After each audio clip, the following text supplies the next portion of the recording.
Hey guys, this is Pankaj और इस video में मैं आपको सिखाऊंगा यूज्ड टू। तो ये यूज्ड टू होता क्या है? कोई कुछ करता था, इसको हम लोग पास्ट में इस्तेमाल करते हैं जब कोई कुछ किया करता था, मतलब अब नहीं करता है। तो यहाँ हम लोग फॉर्मूलाज देख सकते हैं। पहला फॉर्मूला लिखा है सब्जेक्ट यूज्ड टू वर्ड की फर्स्ट फॉर्म ऑब्जेक्ट। अभी कुछ एग्जांपल लेके हम लोग समझते हैं, जैसे कि मैं दिल्ली में रहता था, I use to live in Delhi. वो लोग यहाँ काम करते थे, they use to work here. वह समय पर किराया देता था, he used to give rent on time। सीमा मेरे लिए खाना बनाती थी, सीमा used to cook for me। Rahul मेरे साथ रोज वहां जाता था, Rahul used to go there with me daily। वह बहुत शराब पिया करता था, he used to drink a lot। किसी की आदत बताने के लिए भी हम लोग बता सकते हैं, जैसे कि वो जुआ खेलता था, he used to gamble। वह लेट उठता था, he used to wake up late। वह देर से सोता था, he used to sleep late। तो बहुत इजी है, used to के साथ हम लोग बहुत इजीली सेंटेंस बना सकते हैं। जब यहाँ नेगेटिव सेंटेंस बनाएंगे तो नेगेटिव में क्या होगा, यहाँ डिड नॉट लग जाएगा, और डिड नॉट के साथ हम लोग फर्स्ट फॉर्म का इस्तेमाल करते हैं, सेकंड फॉर्म नहीं लगेगी। जो यूज्ड टू है वो सेकंड फॉर्म है, तो इसलिए डिड के साथ क्या हो जाएगा, used to, not used to. जैसे मैं बोलूं, मैं वहां नहीं जाता था, I did not used to go there. वो यहाँ नहीं आता था, he did not used to come here। Pankaj मेरे साथ काम नहीं करता था, Pankaj did not used to work with me। वह समय पर किराया नहीं देती थी, she did not used to give rent on time। बहुत इजी है, did not used to नहीं लगाएंगे, used to हम लोग सिंपल सेंटेंस में लगा सकते हैं। अब देखिए, जब इंटरोगेटिव सेंटेंस बनाएंगे क्वेश्चन, तो क्या होगा, डिड आगे आ जाएगा। अब डिड मैंने बता दिया, डिड के साथ हम लोग यूज्ड टू का इस्तेमाल नहीं करते हैं, तो डिड के साथ क्या रहेगा, यूज्ड टू। जैसे क्या आप रोज वहां जाते थे, did you use to go there daily. क्या वह आपके लिए काम करता था, did he use to work for you.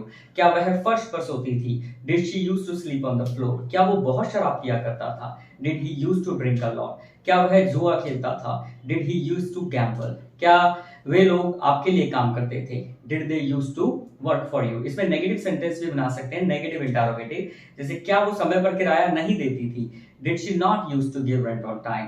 क्या वह समय पर नहीं आती थी, did she not use to come on time. क्या आप वहां नहीं जाते थे, did you not use to go there. क्या वो आपसे बात नहीं करता था, did he not use to talk to you. तो कुछ और यूज हम लोग यहाँ सीखेंगे यूज टू के। जैसे यहाँ दो चीजें लिखी है, यूज टू बी और यूज टू हैव। तो यूज टू बी क्या होता है, कोई व्यक्ति या कोई जगह कुछ हुआ करती थी। जैसे बोल सकते हैं कि ये कमरा हमारा स्टोर रूम हुआ करता था, तो बोलेंगे this room use to be our store room. मतलब अब यहाँ स्टोर रूम नहीं है, कुछ और बन चुका है, तो यहाँ हम लोग यूज टू बी लगा सकते हैं। जैसे कि कोई पार्क है, अब वहां अस्पताल बन चुका है, पर ऐसे बोल सकते हैं कि ये जगह एक पार्क हुआ करती थी, so this place use to be a park. अब किसी व्यक्ति के लिए अगर हम बोलेंगे तो बोलेंगे वो एक बहुत हंसमुख व्यक्ति हुआ करता था, he used to be very funny person। वो बहुत गुस्से वाला हुआ करता था, he used to be very angry person। वो मेरा दोस्त हुआ करता था, he used to be my friend। हम अच्छे दोस्त हुआ करते थे, we used to be good friends।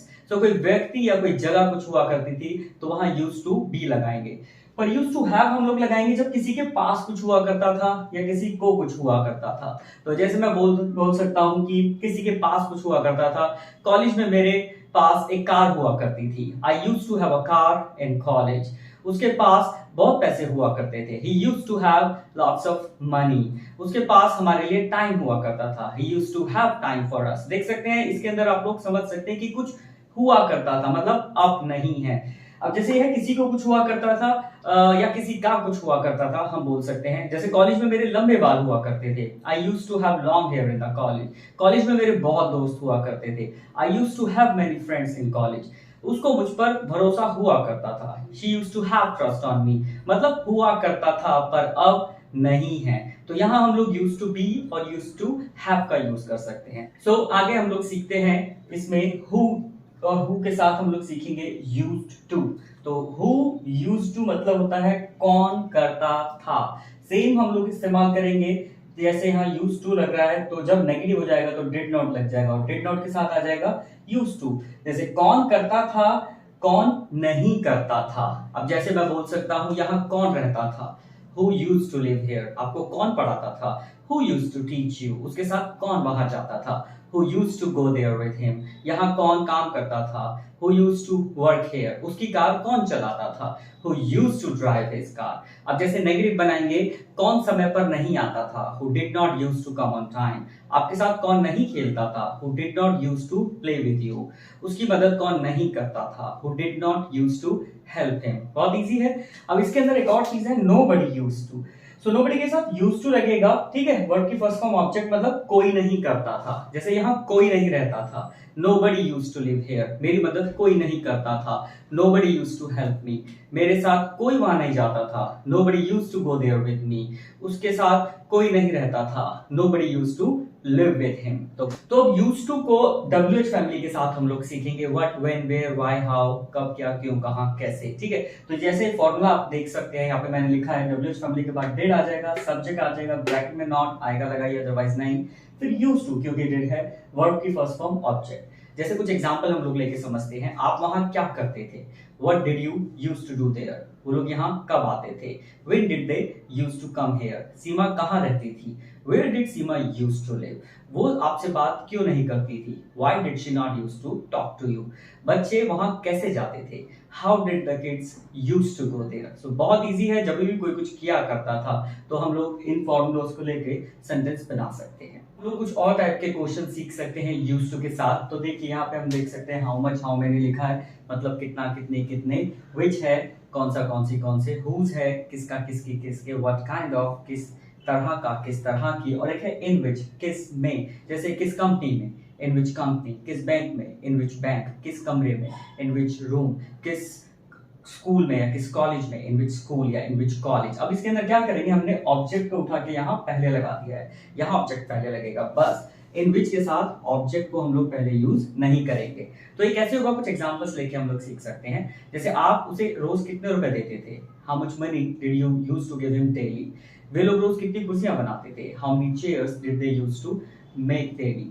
Pankaj आपको कौन सी भाषा सिखाता था? Which language did Pankaj use to teach you? वह किसकी कार चलाता था? Whose car did he use to drive? बच्चे वहां किस तरह का खाना खाते थे?